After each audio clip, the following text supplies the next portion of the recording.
আসসালামু আলাইকুম ভিউয়ার্স, ভিডিওর স্ক্রিনে দেখতে পাচ্ছেন অনেকগুলো ল্যাপটপ। এগুলো সবই নষ্ট ল্যাপটপ। আপনাদের ল্যাপটপগুলি নষ্ট হলে হয় আপনারা ফেলে দেন, টেকনিশিয়ানের কাছে সারাইতে যেয়ে হয়তোবা সেগুলো নষ্ট যে আর চলবে না এই বলে আপনারা রেখে আসেন। আপনারা অনেকেই জানেন না যে এগুলো আলাদাভাবে বিক্রয় হয় এবং খুব ভালো দামে এগুলো সেল হয়।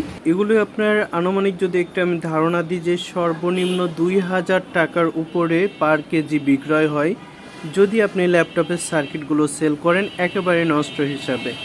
কিন্তু এগুলোই যদি আপনি টেকনিশিয়ানদের কাছে সেল করেন যারা কম্পিউটার রিপেয়ারিংয়ের কাজ করে, ওনাদের কাছে আপনারা বিভিন্ন দামে এগুলো বিক্রয় করতে পারবেন।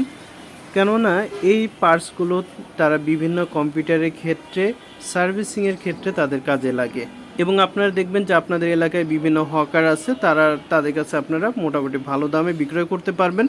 তবে আপনার কাছে যদি দু এক পিস হয়ে থাকে সেই ক্ষেত্রে আপনি শুধুমাত্র যে ল্যাপটপ আছে এই ল্যাপটপটি এভাবে সেল করার চেষ্টা করবেন, তাহলে বেশি টাকা পাবেন।